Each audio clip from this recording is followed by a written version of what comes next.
السلام علیکم. آپ دیکھ رہے ہیں ریئلٹی ناؤ. میں ہوں علی سرور. سب سے پہلے لاکھوں کروڑوں اربوں درود و اسلام حضور اکرم صلی اللہ علیہ وآلہ وسلم کی ساتھ میں ذکر ہو جائے جناب 11 ستمبر کا.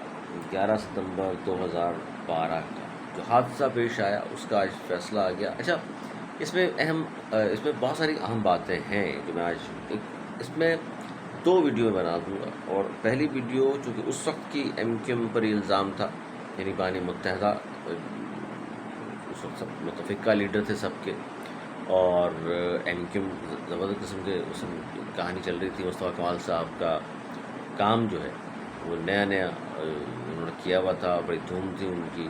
وہ سینیٹر بن چکے تھے اور M Q M People's Party کے ساتھ مل کر حکومت کر رہی تھی. ایسے میں یہ ثانیہ پیش آ گیا، اور جن لوگوں پر الزام لگا اور ساری کہانی آپ کو یقیناً علم میں ہوگی. نہیں ہوگی تو میں بتا دیتا ہوں جناب کہ 250 سے زائد افراد کو زندہ جلا دیا گیا تھا اس فیکٹری میں، اور ان کے مالکان کا کردار شروع سے بڑا مشکوک تھا. اچھا، اس میں دو تین چیزیں بڑی اہم ہیں. ایک شخصیت کا ذکر میں ضرور کروں گا، ضرور کروں گا، بلکہ پہلے میں وہ شعر بھی پڑھ دوں جو بتاتا ہوں آپ کو.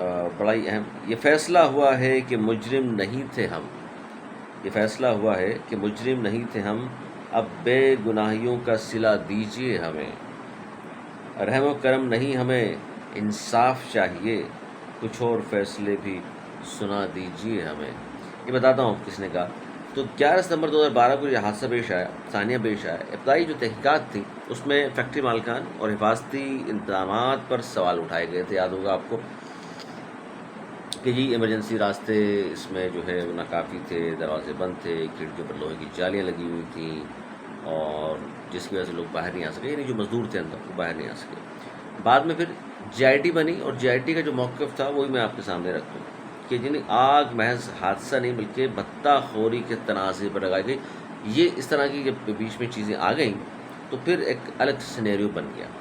یہ حادثہ ہوا، اور اس حادثے کے دیکھا ہم نے چند ہی دن بعد اس وقت کے ایم کیو ایم کوٹے پر وزیر تھے رؤف صدیقی صاحب. رؤف صدیقی صاحب نے فوری استعفیٰ دیا، اور انہوں نے کہا کہ جناب میں استعفیٰ دیتا ہوں، اور وہ کہ شفاف تحقیقات کی راہ ہموار کرنے اور اخلاقی ذمہ داری قبول کرنے کے لیے انہوں نے استعفیٰ دے دیا. اور استعفیٰ وزارت سے دیا.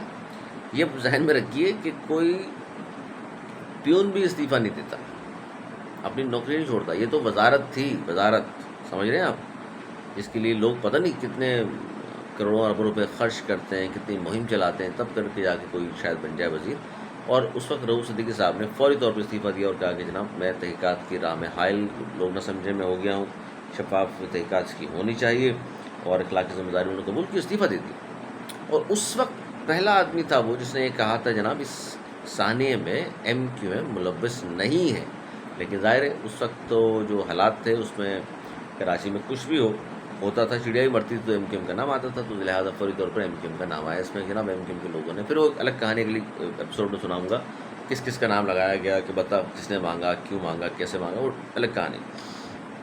اچھا، یہ دیکھیے کہ اس وقت یہ کہا گیا، چونکہ بعد میں بہت ساری چیزیں ریویل ہوتی ہیں، تو یہ کہا گیا کہ ایم کیو ایم کے خلاف جب بھی آپریشن کرنا ہو کیا گیا ہے تو اس طرح کا کچھ نہ کچھ چیز ان کے اوپر تھوپی گئی ہے. خیر پھر بعد میں ہوا بھی یہی کہ ایم کیو ایم کے خلاف آپریشن، اور پھر ایم کیو ایم کے حصے بکھرے، اور ساری چیزیں پابندی سب چیزیں آ گئی، اس میں شامل ہو گئیں. لیکن رؤف صدیقی صاحب نے اس کیس میں جب ان کا نام آیا تو سینکڑوں پیشیاں بھگتیں.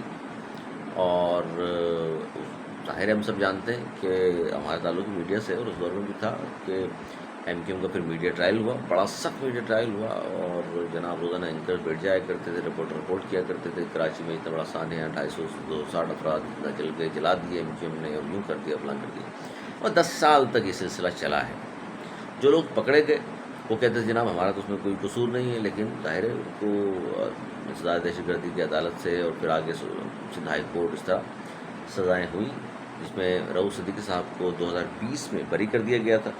اور وہ پہلے دن سے جو کہتے آ رہے تھے اپنے موقع پر وہ اٹل تھے. ان کو پہلے دن سے جو بات انہوں نے کی تھی اسی پر اٹل بھی تھے، اور ظاہر ہے ان کو تمام چیزوں کے بارے میں آگاہی تھی.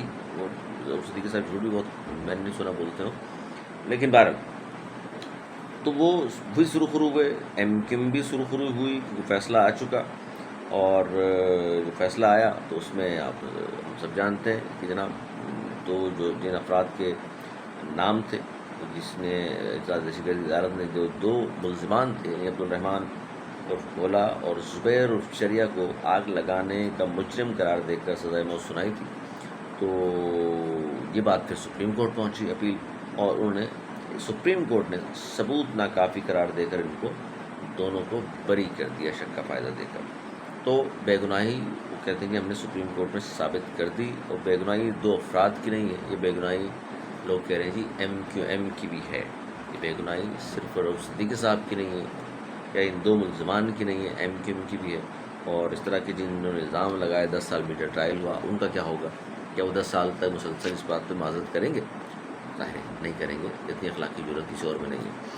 اچھا، یہ اس کے فوراً بعد بیان آیا، چلیں رؤف صدیقی صاحب نے جو کچھ کہا اس پر وہ بھی میں آپ کو سنا دیتا ہوں، لیکن اس سے پہلے ایم کیو انٹرنیشنل کا بھی اس پر موقف آیا ہے، جس میں انہوں نے کہا ہے کہ جی بلدیہ فیکٹری کیس کا کارکنوں کا باعزت بری ہونا ایم کیو ایم کی بے گناہی ثابت ہو گیا کہ ایم کیو ایم اور یہ الزام ایک سازش کے تحت لگائے گئے، ایم کیو ایم کا میڈیا ٹرائل کیا گیا، ان سب کو آج ایم کیو ایم کے بانی اور قوم سے معافی مانگنے چاہیے۔ یہ تو ہو گیا اس وقت کی جو ایم کیو ایم ظاہر بانی قائد اس وقت تو ایم کیو ایم کے ہی تھے الطاف حسین صاحب، تو ان کی جانب سے آج یہ آ گیا اس حوالے سے۔ اب اس پر رؤف صدیقی صاحب کا کیا موقف ہے میں رکھ دیتا ہوں آپ کے سامنے، اور نیکسٹ ایپیسوڈ میں آپ کو بتاؤں گا حماد صدیقی صاحب کے حوالے سے، انیس قائم خانی صاحب کے حوالے سے، مصطفیٰ خان صاحب کے حوالے سے، کہ یہ بھی ایک الگ اسٹوری ہے کہ ان کے ساتھ کیا کچھ ہوتا رہا، ان کے بارے میں کیا باتیں ہوتی رہیں، یہ کیا کہتے رہے، وہ بھی ایک الگ داستان ہے۔ رؤف صدیقی صاحب نے پھر جب یہ آج فیصلہ آ گیا، اور اس میں انہوں نے یہ کہا کہ جناب یہ جو 250 سے زائد افراد آگ میں جل کر شہید ہوئے، ان کا مقدمہ تھا یہ، اور بار بار میں نے عدالتوں میں بھی جو اس مقدمے کو کہا کہ جو اس مقدمے کو خراب کرے گا یا اس مقدمے میں ایف اینڈ بٹ کرے گا، اس کا ٹھکانہ جہنم کے علاوہ کوئی نہیں ہوگا۔ وہ کہتے ہیں میں نے عدالت میں جا کر کے کہا تھا، اور اس بات پہ میں قائم رہا، اور ظاہر سرخرو ہوئے۔ اور اس کے علاوہ جو آخری جملہ ہے ان کا، یہ بڑا دیکھیے گا آپ بھی، اور انہوں نے کہا کہ اور بھی کچھ فیصلے ہیں جو پینڈنگ میں ہیں، 10 سال کے بعد تو ہماری بے گناہی ثابت ہوتی ہے۔ اب یہ 2016 سے 2026 پابندی کو بھی 10 سال ہو گئے، اس اشارہ اس طرف تو نہیں ہے ان کا۔ چلیں اس پر پھر کئی بات کرتے ہیں، لیکن ایم کیو ایم کے لیے بڑی خبر ہے یہ، موجودہ ایم کیو ایم ہو یا سابقہ ایم کیو ایم ہو، بانی متحدہ ہو یا خالد محمود صدیقی صاحب ہوں، سب کے لیے بڑی خبر یہ ہے کہ یہ جو داغ تھا ایک بہت بڑا ایم کیو ایم کے اوپر کہ جناب یہ ثانیہ بلدیہ فیکٹری جس میں 250 سے زائد افراد جو ہے زندہ جل گئے، شہید ہو گئے، ان کے لواحقین، اور ظاہر جس طرح میڈیا ٹرائل کیا گیا تو سب کو لگتا یہی تھا کہ بھائی اس میں کوئی ملوث نہیں، ایم کیو ایم ملوث ہے۔ اور میں حیران ہوتا ہوں کہ ہم لوگ پہلے ہی عدالت سے پہلے ہی فیصلے سنا دیتے ہیں، ہم تو انتظار ہی نہیں کرتے اس بات کا کہ ابھی مقدمہ آپ نے الزام لگا ہی دیا ہے، اب عدالت میں شواہد آئیں گے، ملزم جو بھی ملزمان ہیں وہ اپنی بے گناہی ثابت کرنے کے لیے ان کے پاس بھی وکلا ہوں گے، ان کے بیانات بھی ہوں گے، لیکن ہم پہلے ہی فیصلے سنا دیتے ہیں۔ یہ ایم کیو کچھ بھی ہے، کراچی میں کچھ بھی ہوتا تھا ایم کیو چلیں، لیکن ان کو انصاف ملنا چاہیے جنہوں نے بلدیہ فیکٹری میں آگ لگائی، اور 250 افراد کے جو قاتل ہیں ان کو ظاہر ان کی روحیں آج بھی تڑپتی ہوں گی کہ جناب ہمارے جو قاتل ہیں ان کو کیوں چھوڑ دیا گیا یا اب تک کیوں قانون کی گرفت میں نہیں آئے۔ یہ بھی کہانی سناؤں گا، بلدیہ فیکٹری کے جو آنرز ہیں ان کا کردار کیا ہے، یہ بڑی اہم چیز ہے، اور یہ سیاسی مقدمہ بنا دیا گیا، یہ حادثہ تھا کیونکہ ایک کتاب لکھی فیصل صدیقی صاحب ملک کے معروف قانون دان نے، اور جو لوگ شہید ہو گئے یا مر گئے ان کے وکیل بھی تھے وہ، اور انہوں نے کتاب لکھی، وہ ضرور پڑھیے گا، بڑی تفصیل سے انہوں نے اس کا ذکر بھی کیا ہے۔ اور ایم کیو ایم پر جو الزامات تھے اس کو بھی عدالت نے آج رد کر دیا۔ تو جناب کہا جاتا ہے نا کہ بالآخر انصاف تو ہوتا ہے پھر، اور انصاف ہو گیا، دونوں ایم کیو ایم کے جو کارکنان تھے دونوں کو رہا کر دیا گیا۔ ایم کیو ایم میں الزام تھا، بظاہر تو کوئی اب مانے نہ مانے اس بات کے بعد دھل جانا چاہیے، لیکن دیکھتے ہیں ہمارے یہاں تو تنہائی ثابت مر کے کرنی پڑتی ہے بھائی. بہرحال اگلے بلاگ میں اس کی مزید جزیات جو ہیں، تفصیل جو ہیں، اور کیا ہونے والا ہے وہ. اور جاتے جاتے ایک اور خبر دوں آپ کو کہ مصطفیٰ کمال صاحب نے انٹرویو دیا ہے، اس کے بعد میں پھر خالد مقبول صدیقی صاحب کے چاہنے والوں نے کراچی میں چوکنگ کر دی ہے. اگلے بلاگ میں اس پر بھی بات کریں گے کہ ہوا کیا ہے. اب بہت خیال رکھیے گا. میری اجازت، مولانا اقبال.